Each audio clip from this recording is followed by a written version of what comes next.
জয় জগন্নাথ। শ্রী বিষ্ণুর অষ্টম অবতার ভগবান শ্রীকৃষ্ণের অন্যতম রূপ হলেন স্বয়ং জগন্নাথ দেব। প্রত্যেক বছর আষাঢ় মাসের শুক্লপক্ষের দ্বিতীয়া তিথিতে তিনি নগর পরিভ্রমণ করেন, আর এই বিষয়কে শাস্ত্রে অমিত্র রথযাত্রার রূপ হিসেবে গণ্য করা হয়। স্কন্দ পুরাণ, নারদ পুরাণ, পদ্ম পুরাণ, ব্রহ্মপুরাণে জগন্নাথ দেবের এই রথযাত্রার উল্লেখ পাওয়া যায়। বলা হয়, এই রথযাত্রার পবিত্র সময়কালে কোনো ব্যক্তি মনে প্রাণে জগন্নাথ দেবকে স্মরণ করেন, তাহলে সে ব্যক্তির সকল মনোবাঞ্ছা পূর্ণ হয়। বন্ধুরা, এই বছর অর্থাৎ 2024 সালে পবিত্র রথযাত্রার সময় ও তারিখ পড়েছে 7ই জুলাই রবিবার। দ্বিতীয় মুহূর্ত শুরু হচ্ছে 7ই জুলাই 2024 ভোর 4:20 এবং দ্বিতীয় মুহূর্ত শেষ হচ্ছে 8ই জুলাই 2024 ভোর 4:50। সনাতন ধর্ম অবলম্বী মানুষদের কাছে জগন্নাথ দেবের এই রথযাত্রা খুবই জনপ্রিয় একটি উৎসব। হিন্দু ধর্মে অন্যান্য উৎসবের মতোই রথযাত্রা হলো একটি ধর্মীয় অনুষ্ঠান। রথযাত্রায় রথের ও কিন্তু বিশেষত্ব রয়েছে। পুরী রথযাত্রা আমাদের সকলের মনে বিশেষভাবে জায়গা করে নিয়েছে। রথযাত্রাতে যে 3টি রথের ব্যবহার হয় সেটিরও ভিন্ন ভিন্ন নাম রয়েছে। জগন্নাথ দেবের রথের নাম হলো নন্দিঘোষ, বলরাম দেবের রথের নাম হলো তালধ্বজ এবং সুভদ্রা দেবীর রথের নাম হলো দর্পদলন। এই 3টি রথের উচ্চতা, রং এবং আকৃতি সব কিছুই কিন্তু আলাদা আলাদা। এছাড়াও জগন্নাথ দেবের 18টি চাকা, বলরাম দেবের রথের 16টি চাকা, আর জগন্নাথ এবং বলরাম দেবের বোন সুভদ্রার রথের 12টি চাকা। তাছাড়া বর্তমানে জগন্নাথ দেবের রথযাত্রা বিশ্ববিখ্যাত। সারা ভারতবর্ষের মানুষের কাছে এটি খুবই আনন্দের উৎসব। চলুন বন্ধুরা, এবারে আমরা জেনে নেব 2024 সালের রথযাত্রার তাৎপর্য। পৌরাণিক ঘটনা অনুসারে এটা বিশ্বাস করা হয় যে এই উৎসব শুরু হয়েছিল যখন ভগবান জগন্নাথ দেবের বোন সুভদ্রা দেবী পুরী অর্থাৎ উড়িষ্যা রাজ্যে অবস্থিত একটি জায়গা দেখার ইচ্ছা প্রকাশ করেছিলেন।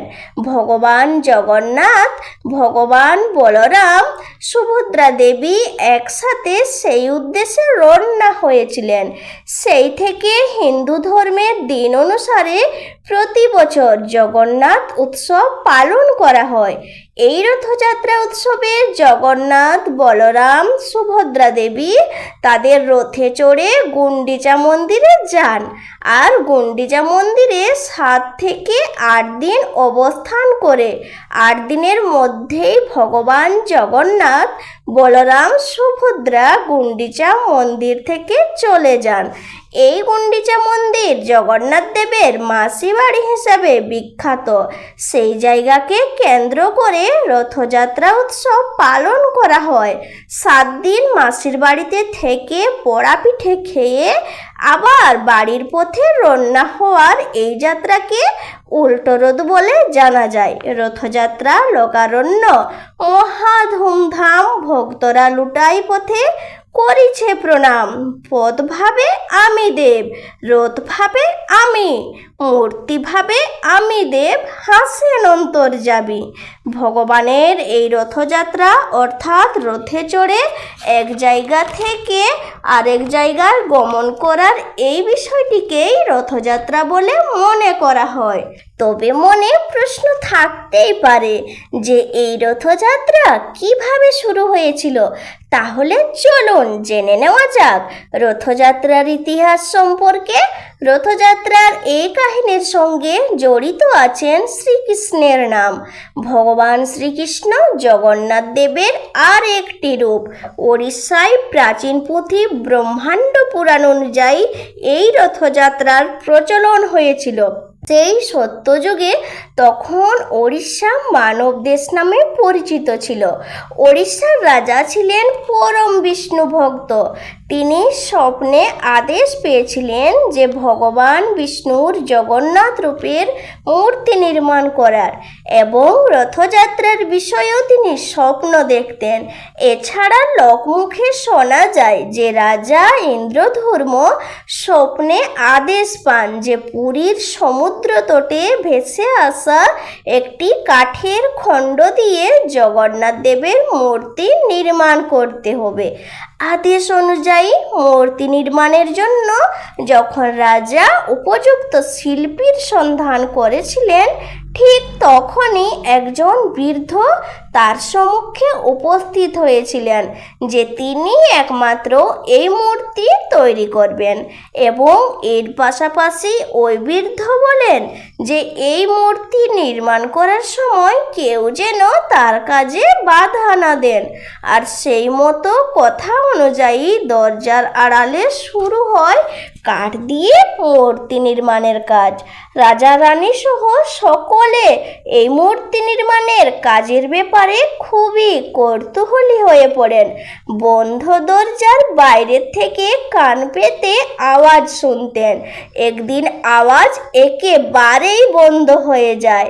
রানী কৌতূহল চেপে রাখতে না পেরে রাজাকে জানালেন। রাজা দরজা খুলে ভেতরে প্রবেশ করেন। দেখেন যে এই মূর্তি অর্ধ সমাপ্ত, আর তার পাশাপাশি সেই শিল্পীও একেবারেই উধাও। আরও জানা যায় সেই রহস্যময় শিল্পী ছিলেন স্বয়ং বিশ্বকর্মা। কিন্তু এদিকে দেখা যায় যে সেই মূর্তি একেবারেই অর্ধ সমাপ্ত, মানে মূর্তির হাত ও পা নির্মাণ করা হয়নি। তা দেখে রাজা একেবারেই ভেঙে পড়েন, কেননা তার এই কাজে বাধা প্রদান করার জন্য রাজা খুবই অনুতাপ করেন। তখন তাকে স্বপ্ন দিয়ে রাজা জগন্নাথ দেব বলেন যে এমন ঘটনা ঘটবে সে আগের থেকেই নির্ধারিত ছিল। তিনি এই রূপেই পূজিত হতে চান। এইভাবেই আবির্ভাব ঘটে জগন্নাথ দেবের এবং সেই থেকেই শুরু হয় তার পূজা এবং সেই থেকেই রাজা রথযাত্রা প্রচলন করেছিলেন। সেই থেকেই রথযাত্রা হিন্দু ধর্ম অবলম্বী মানুষের কাছে উৎসব হিসেবেই রয়ে গেছে। রথের মেলার নাম শোনেননি এমন মানুষ খুবই কম আছেন। এই রথযাত্রা উপলক্ষে প্রায় 7 দিন ধরে মেলার উদযাপন হয়, কেননা 7 দিন পর উল্টো রথ। সেই কারণে বিভিন্ন রকমের মিষ্টি, ভক্তদের সমাগম সব মিলিয়ে মেলা একেবারে জাঁকজমক হয়ে ওঠে। এই রথযাত্রা আষাঢ় মাসে বর্ষার আমেজ দিয়ে মাতিয়ে রাখে। আশা করি দর্শক বন্ধুরা ভিডিওটি আপনাদের ভালো লেগেছে। যদি ভালো লেগে থাকে তাহলে কমেন্ট অবশ্যই লিখবেন। জয় জগন্নাথ।